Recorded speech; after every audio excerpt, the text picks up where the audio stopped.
Okay, good morning.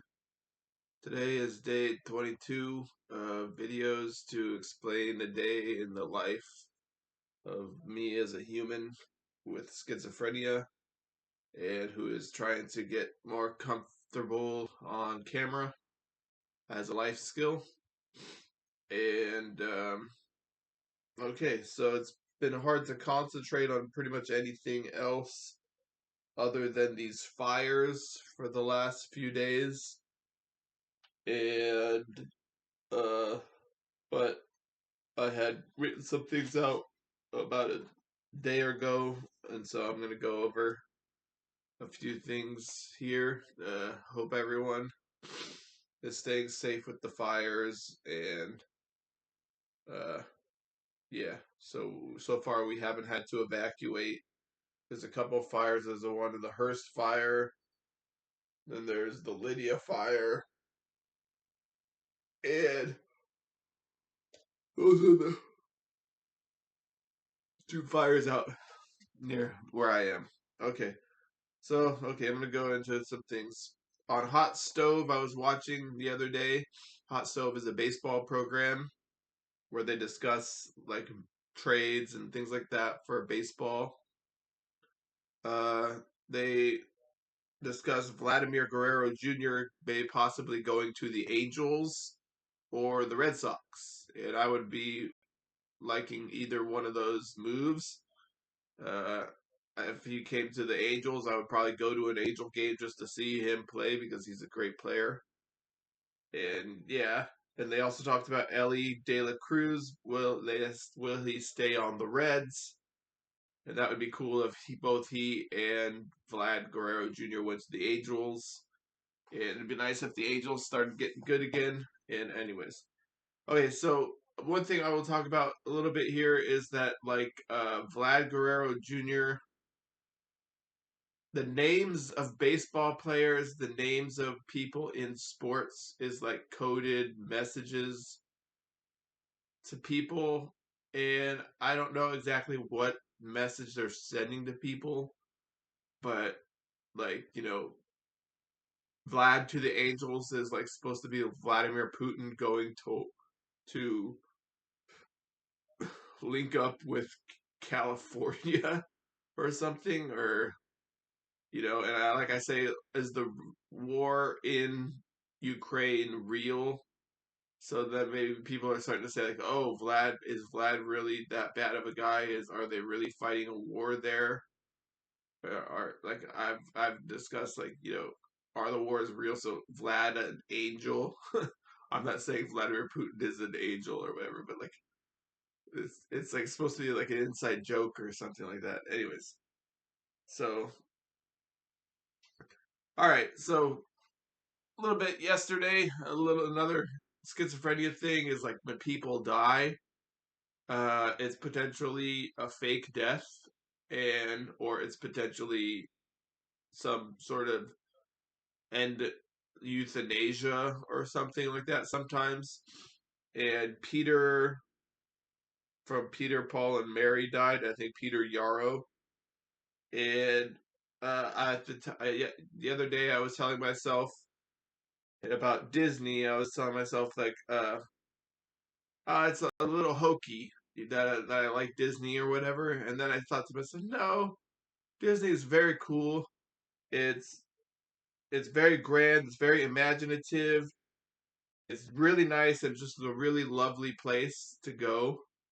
And now it's expensive and it's commercialized and all that. So I know, but uh, you know, I like it, and I was remembering back to when my friend Peter really liked Disney, and he said that he wished everything could be like Disney, and then so for instance, and so then they had Peter from Peter, Paul, and Mary die because that's supposed to represent Peter, my friend, dying, which means that he's he's he's not my friend anymore because I don't like Disney, or I do like Disney, but like because I said I thought to myself, is it hokey or whatever? So then they say like oh, Peter died because you said that Peter's not your friend anymore. Or Peter's done with you, and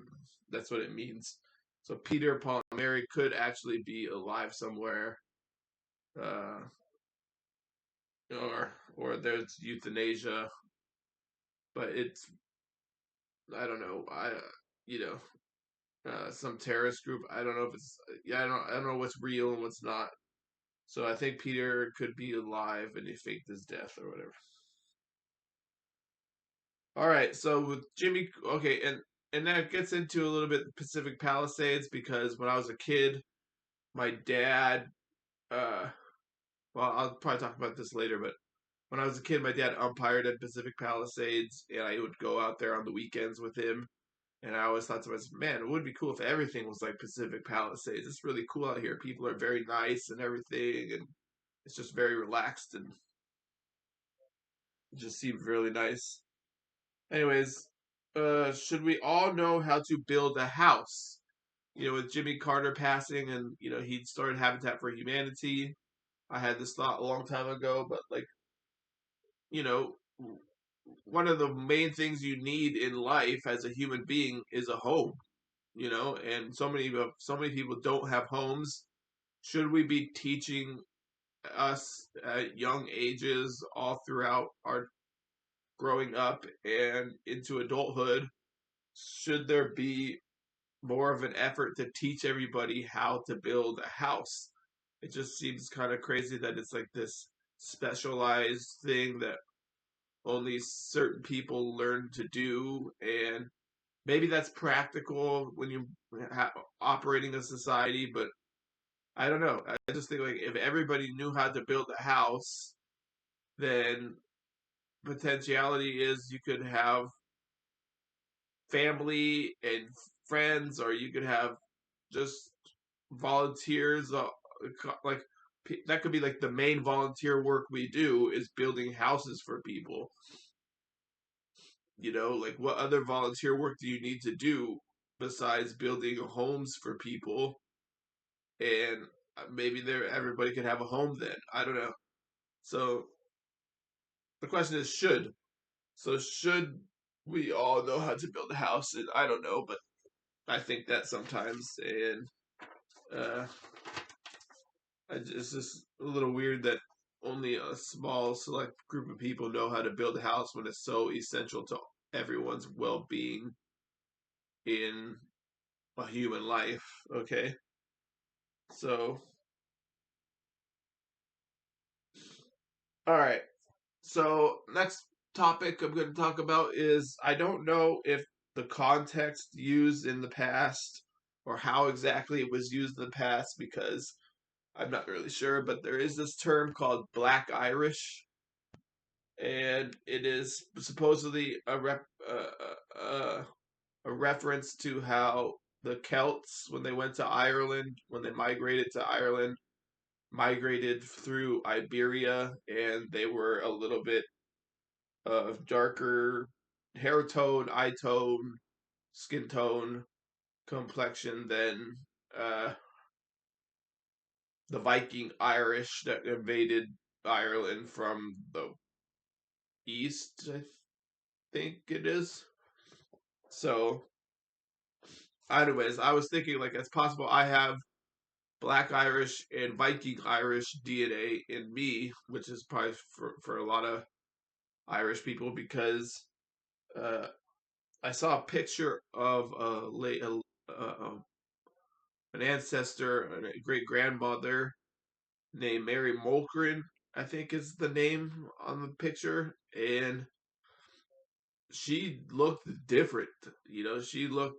She, I mean, uh, she had unique features as an Irish person, and so I started thinking like, well, maybe she's like from the Celt side of things, where she's like Black Irish. Now I don't even know if this is appropriate to say anymore because I'm just using it because it's something that came across my purview as I was scrolling the other day.